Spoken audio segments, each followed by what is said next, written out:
welcome to the Bad Boss Brief, a strategic guide on how to not be an asshole at work. We'll tell you about bad bosses, how they can be handled, how to tell if you happen to be one.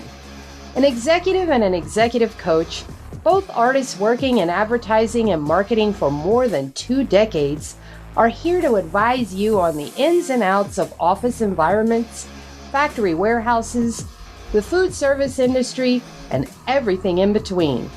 With a keen focus on industry leaders who have created some of the most innovative products and ideas today, the Bad Boss Brief is your ultimate guide to navigating any employment landscape. Without any further ado, here are your hosts, Eugene S. Robinson and Stephanie Peirolo.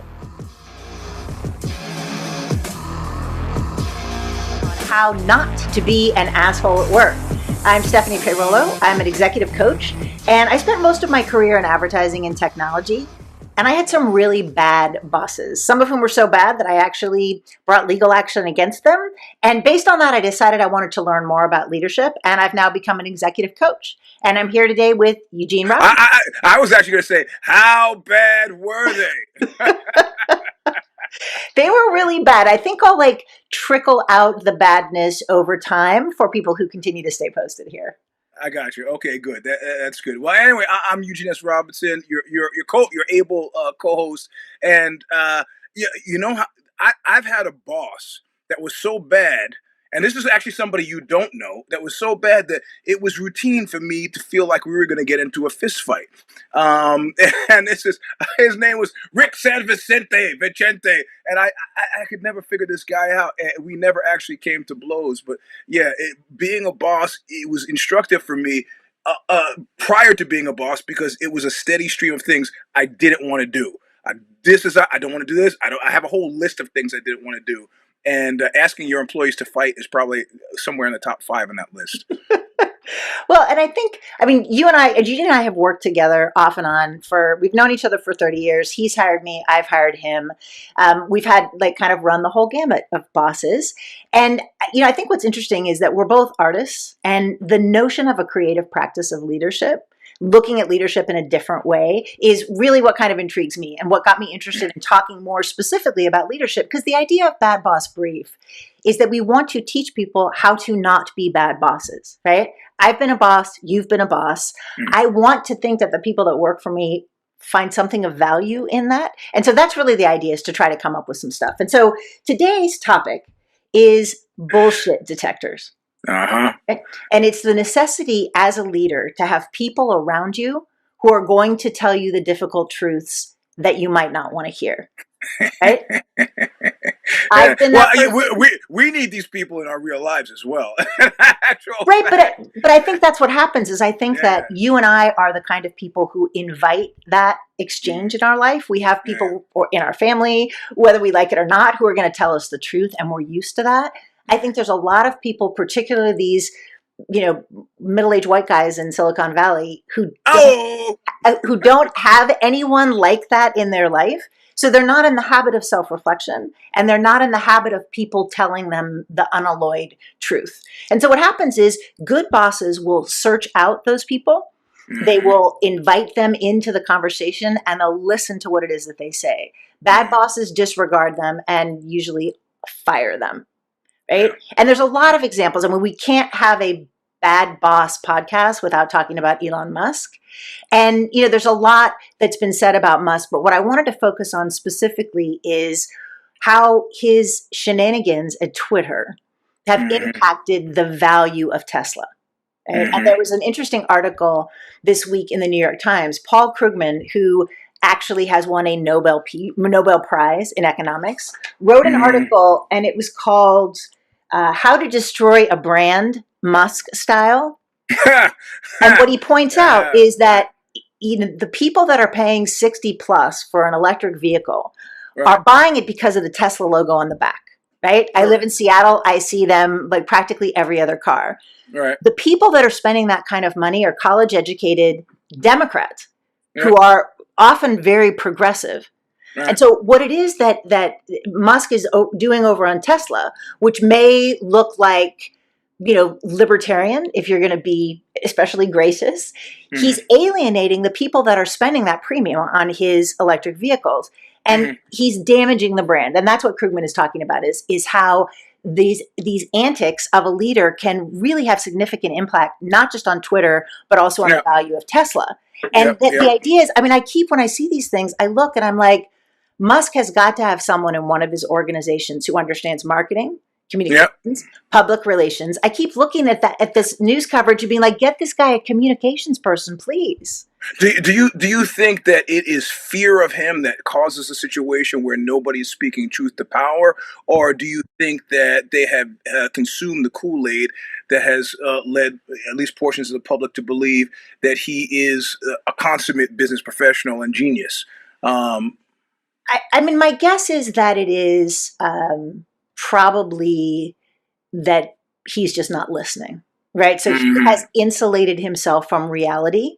And my guess is that he does that by firing people or putting them, kicking them out into the outer circle. They're not allowed to come and speak that truth, right? And I think it can be chicken and egg. It can be both. I don't think, the whole notion of Musk as some sort of business wonderkind who has this ability to talk over the people that work with them and disregard being whatever. I think that's going away really, really quickly. All of these companies are losing value like a house afire. And I blame that on Robert Downey Jr., incidentally. Do tell. People making a social media connection between him and Tony Stark's, I think was one of the most damaging things that could have ever happened to that guy's mind. It would have been much easier or much more useful for people to make the connection between him and, say, Steve Jobs than him and the fictional Iron Man. But that be it as it way. I had a curious boss that would do this thing where he could always count on me to tell him the truth, but he was very selective about asking me when he wanted the truth, which is almost the same as not having me there at all, right? So if it was something questionable, wouldn't ask because he didn't want to hear the truth. And it was something that he didn't really care that much about, but just wanted to make sure that I was still on my bullshit detector thing. Then he would ask me about that, which is functionally worthless, I think, probably. Well, and I think one of the things, if there are people who don't understand how to find that bullshit detector, having been that person, I can tell you where they are sitting, right? They're generally not in the C-suite. Right? Very few people who are people who are as direct as I am get fired. They don't end up in the C-suite, right? Or if they do, it's not for very long because they start telling the truth all over the place. So the idea is to look for somebody who's in probably middle management, has been there for a long time, and has terrific competency in one or more areas, right? So one of the things that I think is interesting is that a lot of times a leader will come up. Let's say that you have a leader who comes up through maybe marketing, right? And they know a lot about marketing. They suddenly believe when they get a C in their title that they are experts in technology and product development, and their ego accrues to them expertise that they do not in fact have. And they stop listening to the people with that expertise. And what I find that the bullshit detectors usually have is they're tremendously competent in one area. And they're the kind of people who incompetence really bothers, right? So I have a couple of friends like this, and they work in friends and clients, and they work in very different industries. But you know how people who have are almost kind of obsessive about disorder. They can't sit if something, they'll start, adjusting the picture, or they'll start cleaning up. You're talking to one. You're talking to one. I was trying to keep things objective. Yeah. You understand that there's almost a compulsion to make things orderly in a certain way. There are people who work like that, right? There are people who are really genius systems thinkers who can't look at a system, see a flaw, and not fix it. Right. And that's the kind of person that you want. So if we're talking about Musk, he needs a bullshit detector who works in communications and public relations, who say to him, you can't do that. You think it's a good idea to walk into Twitter carrying a sink? Let me tell you that is not going to land well. And okay, let me ask you to use your crystal ball here for a second and tell me, do you think, based on what you've seen, that it is likely that he will find this person? Or no. Maybe more specifically, is the type that he represents the type that's likely to ever find that person? No. They insulate. Well, why not? Why not? Well, I think because they insulate themselves against that person. Right. I mean, they're so firmly guarded against that person that there's no, I mean, one of the things that I notice when I have people come to me and want to be my executive coaches, and especially people who are in senior leadership, what I look for is I look for the relationships that they have in their life. Mm-hmm. And generally, my experience, and this is, a generalization, but people who have been married for a long time or have had friends for a long time, right? They're in the habit of accepting influence, right? I was going to say they know what hell is like, so they. I don't want to go Vegas on it, so but yeah, I was going to. No, but in my head, and you and I know that, right? I mean, there are things where I intentionally will put my work in front of you, and you will tell me what you think about it. And sometimes those are not things that I would like to hear. They do not protect my ego, but they make the work better. And so that's one of the things that I like about this idea of the analogy between artists and business leaders, right? That idea of like artists generally talk to other artists about their work, right? They may not read every single, critic's idea, but there's a sense that in order to grow, first of all, a lot of us have to do art where we need other people to do the art, right? Or if, like me, you're just writing on your computer, you want other people to see it. And so there's an automatic kind of drawbridge to that ego defense, right? Like people naturally don't want to hear things that make them look bad or make them recognize they're being idiots in a particular moment or unskillful. But we have those ego defenses. And I think art is a drawbridge, right? You pull the drawbridge down because you say, I'm inviting you to give me a critique. I have to say I can single-handedly credit a one reviewer, a Simon Reynolds, who used to write for NME, with changing the entire course of my musical life through a negative review of an old Oxbow show. And he what he did was to spell out what he thought were the faults with Whipping Boy and explain what he heard when he heard Oxbow. So he laid it out. Here's where you were. Here's where I thought you were going to be. And probably if you could figure out how to get from one to the other, you will have success. And I felt myself angry and resistant. But at the same time, this was not a person who I knew. It's not a person who I'd read. I didn't know from what basis, but what they said resonated. And I actually said, okay, I need to find a reason to do this. And I did so, and it was very private. It wasn't shared publicly. I read the review. I never contacted the guy. He doesn't know I feel this way up to this point in time where now we're known associates, but it completely changed how I approach musical art. And to that, I probably at least owe the guy a t-shirt. If I was a CEO and had a staff, would I have hired him? I most certainly would have. That was a crucial moment of truth telling that was told at the crucial point in time. 6 months earlier, I wouldn't have heard it. 6 months later, it would have been too late. So I think that's important. And I think what you're demonstrating is you have muscle memory of how to listen to something difficult. Right? You know how to do that. And I think the challenge is there's a lot of people who are running companies who have never had that experience. They don't have the muscle memory of that rejection. How do you answer the Tony Montana repost, which is like, who put this thing together? Me. That's who. In other words, what came out of here in my head, pointing for the people just listening on SoundCloud, what came out of my head was enough to get us here. What leads you to believe that anything else would be good enough? Are you talking about people thinking like, I run the whole show, I built this whole company, I shouldn't have to listen to anybody? No, I not shouldn't have to listen. What's in here? It got us to this successful point where somebody like you can waltz in and critique it. Why is your contribution of value to me now, outside of you thinking it's valuable? Well, I guess if I'm the person that is being the bullshit detector, it's going to come back to what is my authority, right? So, like, if you have a situation where there's a chief creative officer or a CEO who doesn't want to listen to the person that runs IT. When she tells him that there's a significant security flaw, then, I imagine there were people at Southwest Airlines who said, hey, before you do that buyback, can we possibly put some money into these systems, which are antiquated? Because they're one storm away from breaking. And the leaders at Southwest Airlines said, nah, we're going to do the buyback. We don't need to hear from you. And probably who that person was a middle-level manager who understood the systems, who had been taping them together with duct tape and baling wire, and who understood and said and raised that flag. So is this a bullshit detector moment? At that point, there's a bullshit detector to somebody somewhere up on the food chain say, I told you so. Or is this the point where they just kind of go, damn it. Well, okay, whatever. Well, I mean, in the case of Southwest, they did the very lucrative buyback, and my understanding is that CEO left.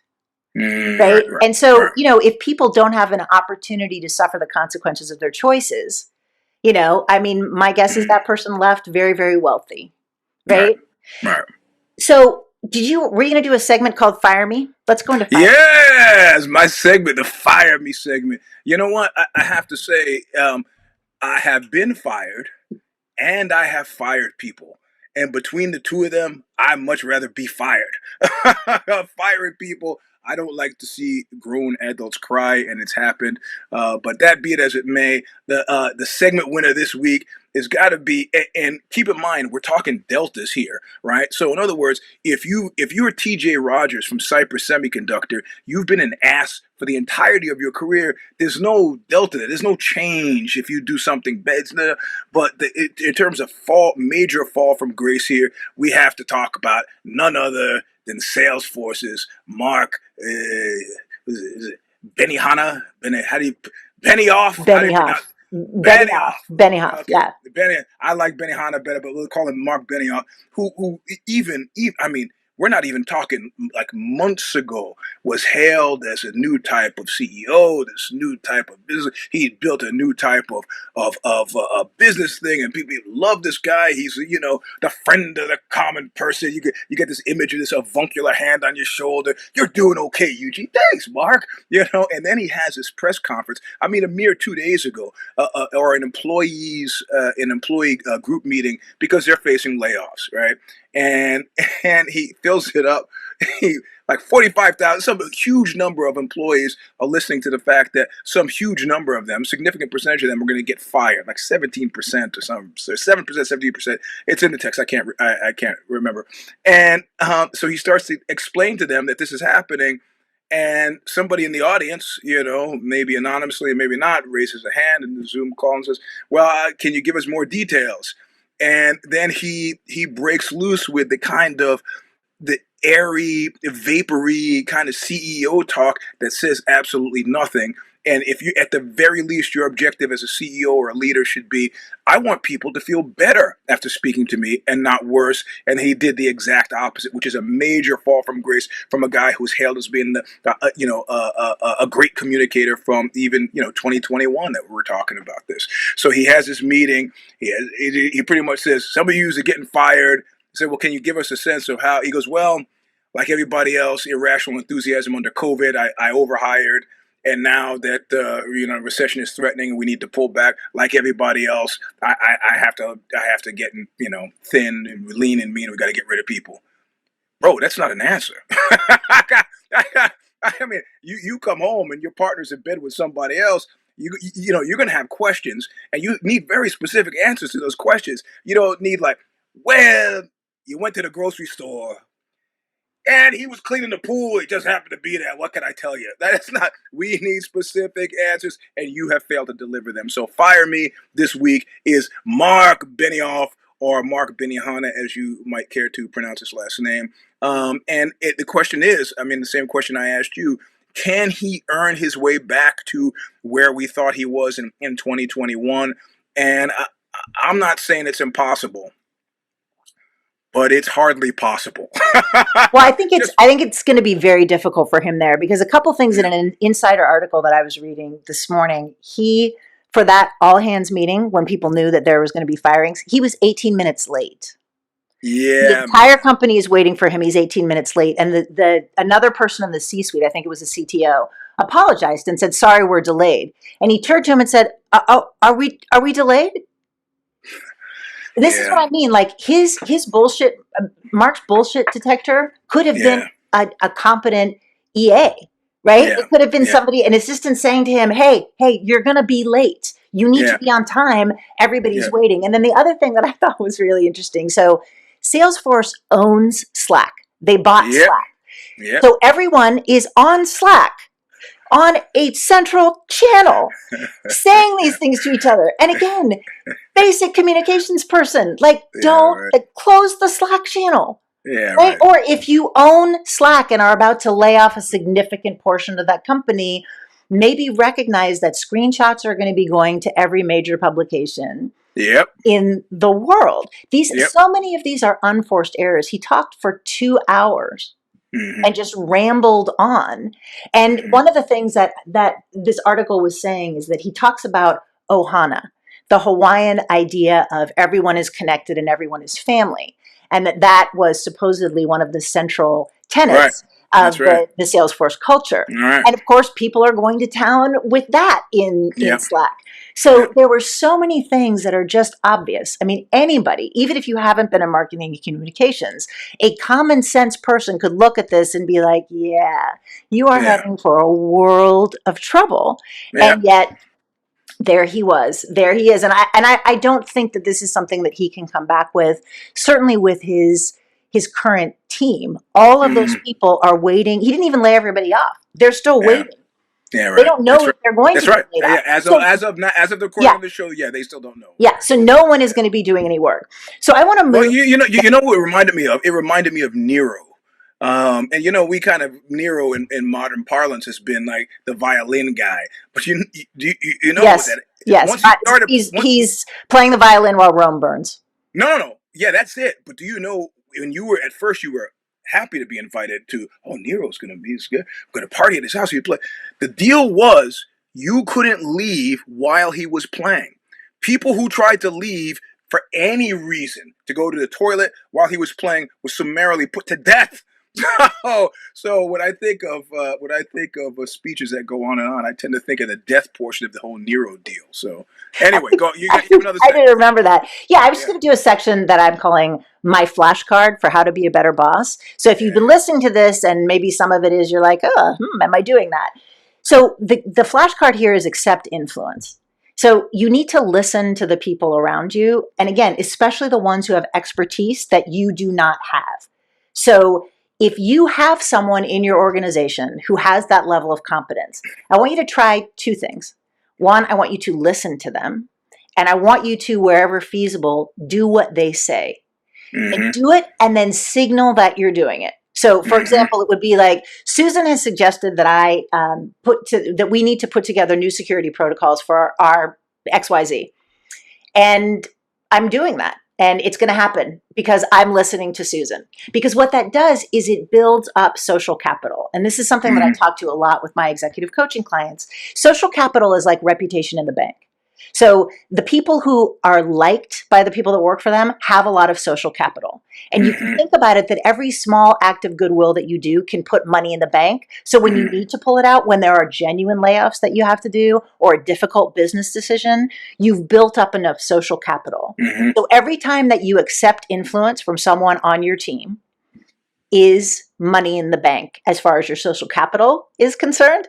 And when you do that, you want to signal that you are doing that. Basically, what you want to do as a leader is say, look at me, accepting influence, round of applause.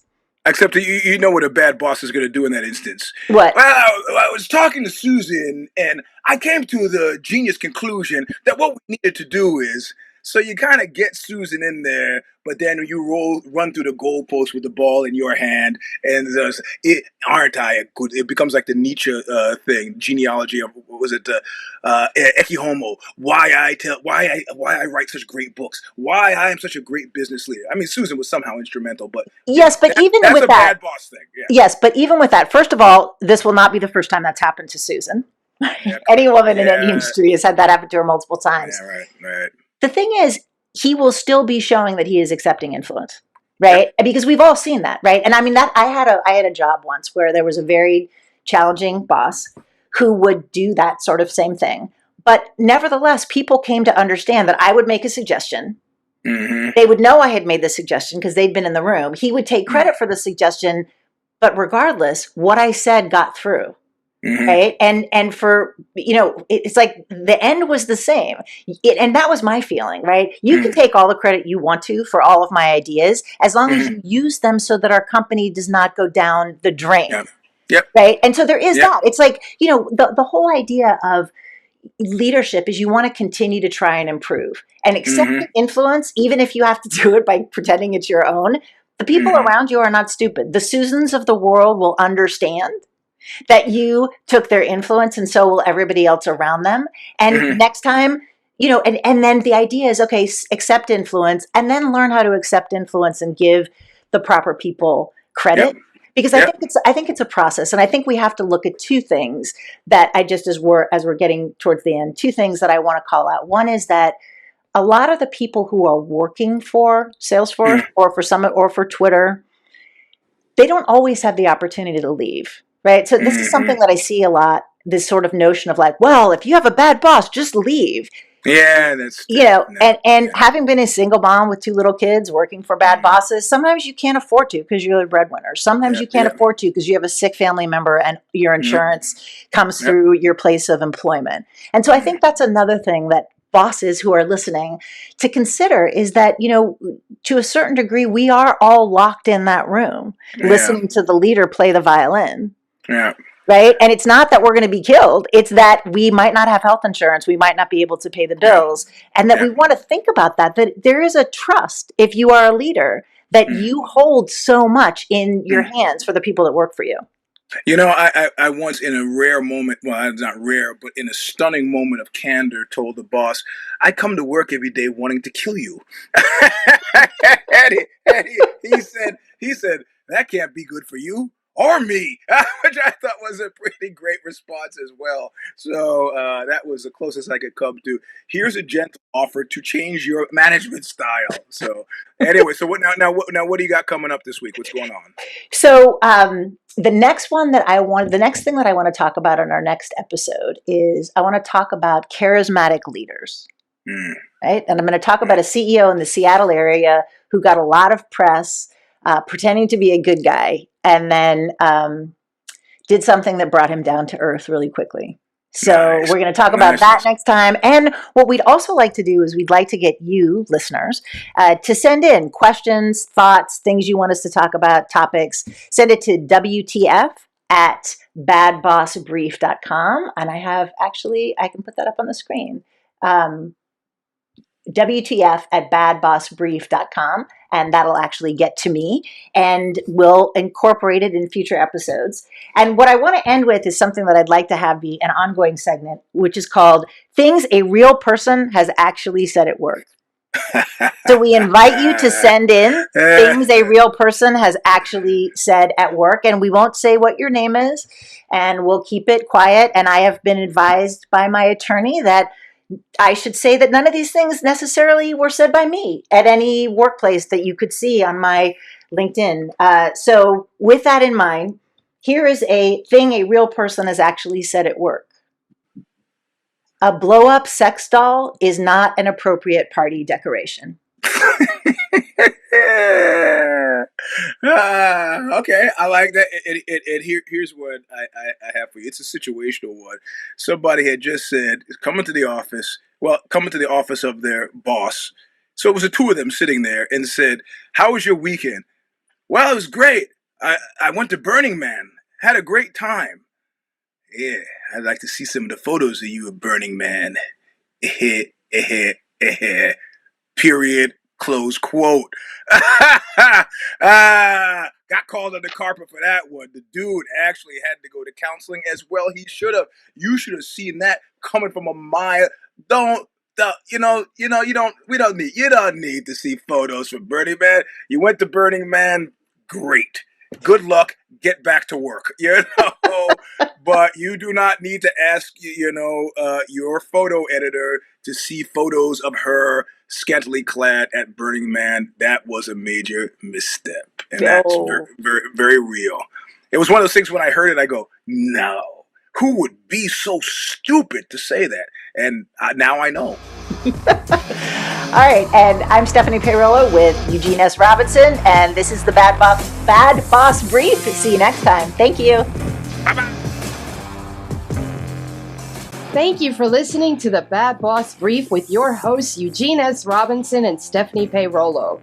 You can check out more of their work by visiting consigliera.substack.com. That is consigliera.substack.com for Stephanie, and eugenesrobinson.substack.com for Eugene. You can also find Eugene at Mr. Sleep 3, that's the number 3, on Instagram. Send us your questions or comments to WTF@badbossbrief.com, and be sure to join us right here on your favorite podcast platform for more insights every other week.